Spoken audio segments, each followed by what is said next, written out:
ちゃんがするべき演技はもっと身勝手でかっこよくてすごい周りを全員食べちゃうような演技でしょ。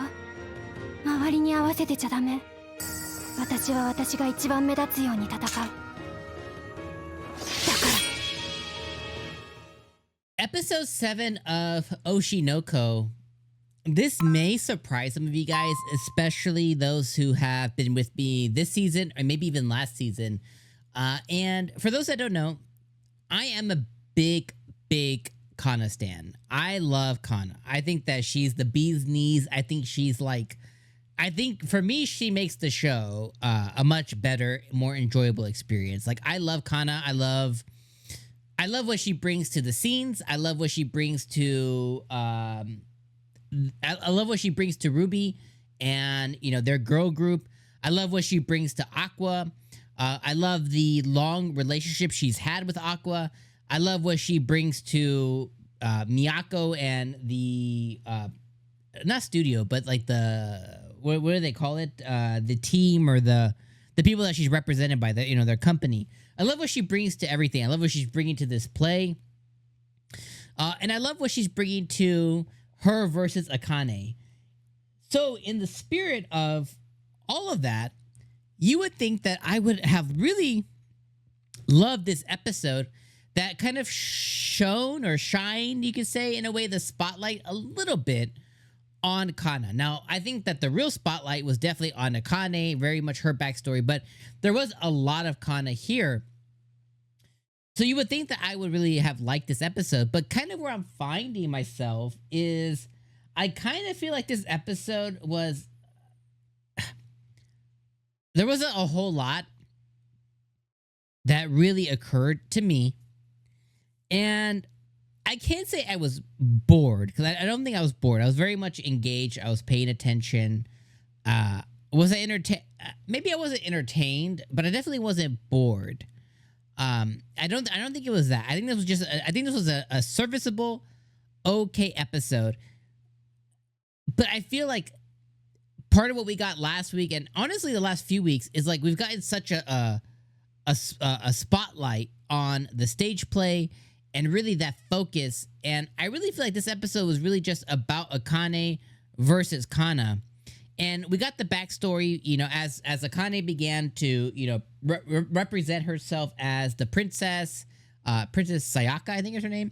And the Abiko sensei was like, oh my God, like that's it. You know, and me, I was like, God damn, she's gorgeous. Look at her. Look at Akane go. I don't want to discredit any of that, because I was really taken aback as well, along with the characters in the show. But then when it began to show us, you know, Akane's backstory, I appreciate it. You know, again, I don't think any context or anything is not appreciated.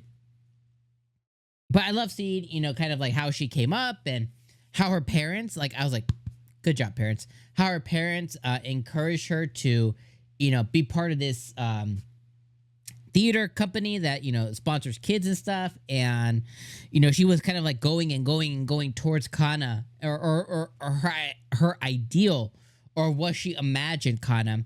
And she kept working towards that.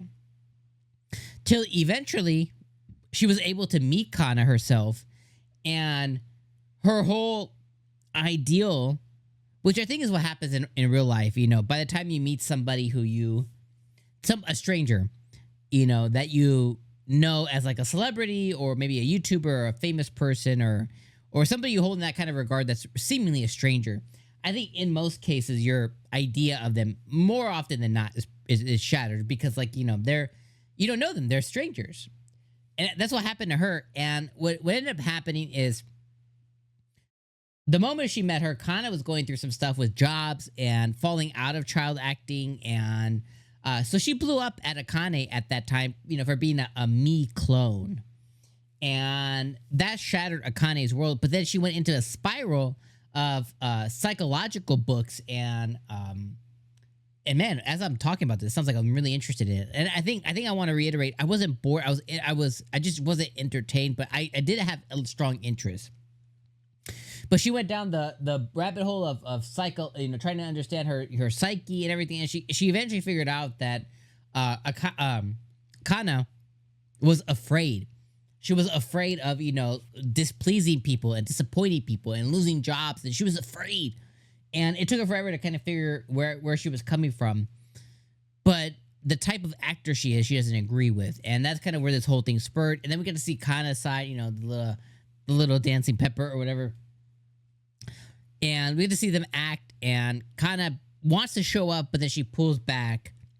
And then Akane and Aqua at the end of the episode are like, okay, they're going to team up, and they're going to figure out a way to, you know, get them, you know, get her out of this so they can truly have a really outstanding show, but then so that they can really kind of like squash this thing that they have against each other. And that's pretty much where we left off on the episode. So again, you know, I don't think this was a bad episode by any means. I don't think it was a boring episode.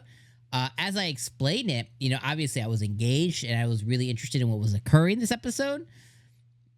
But I think because of the high expectations that, or, you know, the high that last week and maybe the week before and the week before that kind of provided me, this one I was like, okay, this is less than those, but it's still pretty good.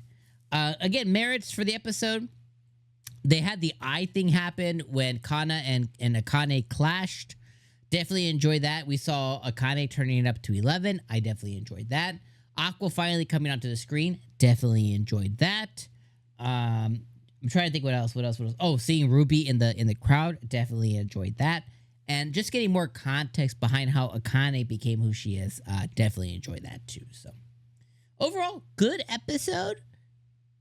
Comparatively, though, to the peak amazingness we've got in the last few weeks, just not up there. But I know next episode's gonna deliver. So I'll see you guys next week for episode 8. Peace.